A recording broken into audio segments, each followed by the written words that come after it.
warahmatullahi wabarakatuh.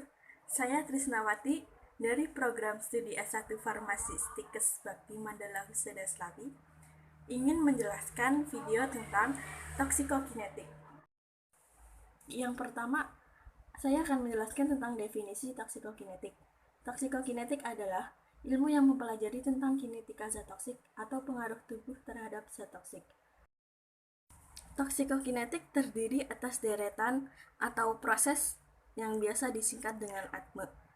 Terdiri dari absorpsi, distribusi, metabolisme, dan ekskresi. Absorpsi adalah proses masuknya xenobiotika dari tempat kontak atau paparan ke dalam sirkulasi sistemik tubuh.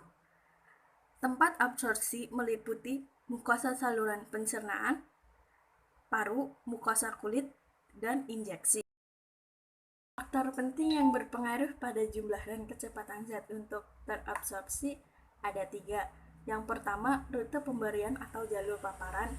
Yang kedua, konsentrasi dan lamanya kontak dengan tempat absorpsi. Ketiga, sifat kimia dan fisika dari xenobiotika. Pertama ada absorpsi, rute pemberian lewat jalur paparan. Absorpsi saluran pencernaan terutama melalui usus kecil. Absorpsi paru biasanya berupa gas CO, NO2, SO2, uap benzen, dan aerosol. Absorpsi kulit relatif kurang baik dan merupakan perlindungan yang baik untuk mempertahankan fungsi kulit manusia dari pengaruh lingkungan. Konsentrasi dan lamanya kontak dengan tempat absorpsi, yaitu kecepatan absorpsi sangat dipengaruhi oleh perbedaan konsentrasi, luas permukaan, tempat absorpsi, dan lamanya kontak dengan tempat absorpsi. Yang kedua, sifat kimia dan fisika dari xenobiotik. Timbulnya efek toksik karena suatu xenobiotik diawali dengan masuknya zat tersebut ke dalam tubuh, dan untuk masuk tersebut, xenobiotik harus menembus membran. Transport xenobiotik lewat membran sel, penetrasi xenobiotik melewati membran dapat berlangsung melalui difusi pasif, filtrasi lewat pori-pori membran poren, transport dengan perantara molekul pengemban atau karir, dan pencaplokan oleh sel. Kedua adalah distribusi. Adalah peristiwa di mana xenobiotik yang terabsorpsi berpindah dari sirkulasi sistemik ke bagian lain dalam tubuh. Bagian tubuh yang berhubungan distribusi toksikan yaitu protein plasma, liver, dan ginjal. Yang ketiga, metabolisme atau biotransformasi.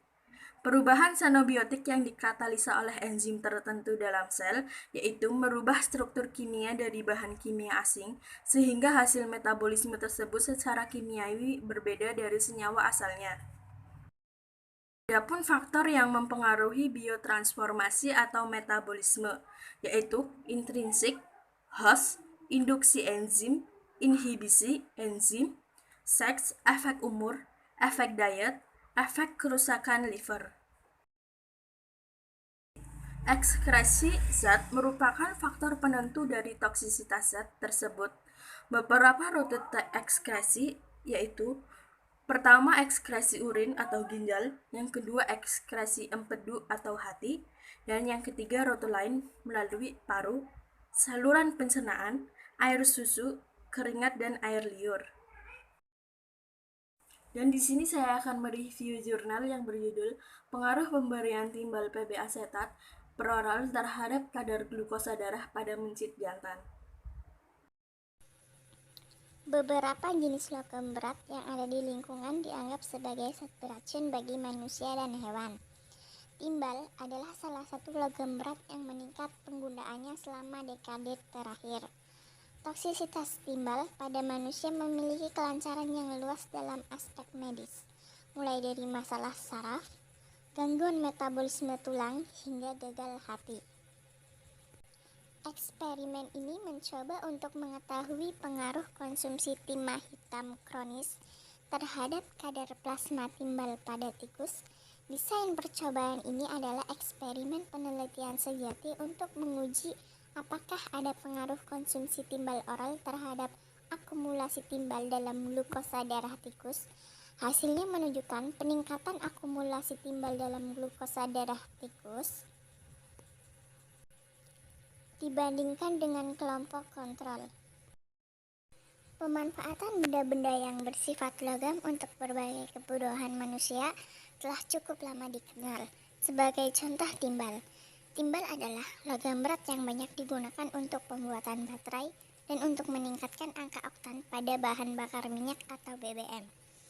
Sebagian peralatan rumah tangga juga terbuat dari bahan yang mengandung timbal, seperti sendok, garpu, peralatan memasak, dan lain-lain. Para peneliti telah beberapa kali melakukan penelitian tentang kadar pencemaran timbal di Indonesia. Hasil yang didapatkan menunjukkan bahwa terdapat peningkatan kadar timbal atau PB di dalam darah terutama pada anak-anak dan pekerja di jalan raya. Toksisitas timbal pada kesehatan manusia mempunyai pengaruh yang luas, dari gangguan syaraf, gangguan metabolisme tulang, sampai kerusakan ginjal dan gangguan fungsi hati. Bahkan, penelitian terakhir menunjukkan bahwa logam timbal memiliki sifat karsinogenik yang dapat merangsang terjadinya kanker pada manusia. Organ-organ tubuh yang menjadi tempat akumulasi timbal adalah liver, ginjal, dan otak. Anak-anak dan balita memiliki resiko yang lebih tinggi terkena pencemaran bahan-bahan toksik. Jika dilihat dari rasio berat badan, balita dan anak-anak mengkonsumsi makanan dan minuman serta menghirup udara lebih banyak daripada orang dewasa. Paparan dalam waktu yang lama terhadap bahan toksis pada anak-anak menyebabkan penurunan kecerdasan atau IQ, kemampuan membaca, dan gangguan perilaku yang menetap. Hal ini disebabkan karena masih terjadi pertumbuhan pada sistem syaraf anak-anak. Toksisitas logam berat pada manusia berkaitan erat dengan akumulasinya pada jaringan, sehingga menyebabkan gangguan proses fisiologis baik secara langsung maupun tidak langsung di tingkat molekuler. Timbal memiliki kemampuan untuk menimbulkan kerusakan oksidatif pada jaringan dan meningkatkan peroksidasi lemak, kerusakan DNA, serta meningkatkan produksi ROS atau reaktif oksigen spesies. Penelitian ini adalah penelitian eksperimental murni untuk menguji pengaruh pemberian timbal PB asetat per oral terhadap peningkatan kadar glukosa darah mencit jantan. Hewan coba dikelompokkan dalam dua kelompok perlakuan. Kelompok 1, CMC-NA 0,5% secara sonde sebanyak 0,1 mili selama 35 hari. Kelompok 2, PB asetat dosis 75 mg per kilogram PB per hari secara sonde sebanyak 0,1 mili selama 35 hari. Masing-masing kelompok perlakuan terdiri dari 10 hewan coba. Parameter yang diukur adalah PB dengan gram mencit dan kadar gula darah miligram per dl. Dan hasil pada penelitian ini menunjukkan perubahan berat badan normal pada mencit jantan dengan umur 3 bulan berkisar 20-30 gram. Kelompok 1 secara fisik terlihat sehat, ditandai dengan bulu putih seperti beludru dan ekor berwarna merah muda. Setelah 35 hari, rata-rata berat badan meningkat sebanyak 6,40 gram. Mencit kelompok 2, PB, terlihat secara fisik bulu berwarna kusam, kusut, dan kurang aktif bergerak. Pada kelompok ini terjadi penurunan berat badan rata-rata 9,70 gram. Setelah 35 hari, di samping itu, pada kelompok ini juga ditemukan gejala spesifik DM, yaitu poliuria, polidipsia, dan polifagia. Dan hasil kadar glukosa darah puasa pada mencit pada kelompok 1 menunjukkan angka dalam batas yang normal mulai hari ke-0 sampai akhir periode pengamatan, yaitu hari ke-35 seperti yang disajikan. Rata-rata KDP antara kedua kelompok perlakuan menunjukkan perbedaan yang signifikan.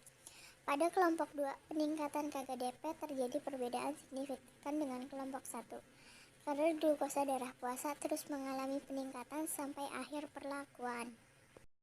Kadar berdasarkan hasil penelitian, maka dapat disimpulkan bahwa perlakuan dengan pemberian timbal asetat dengan dosis 75 mg per kilogram bebek dapat menyebabkan kondisi hiperglikemik pada mencit.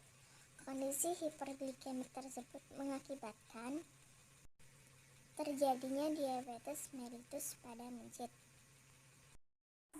Sekian penjelasan dari saya.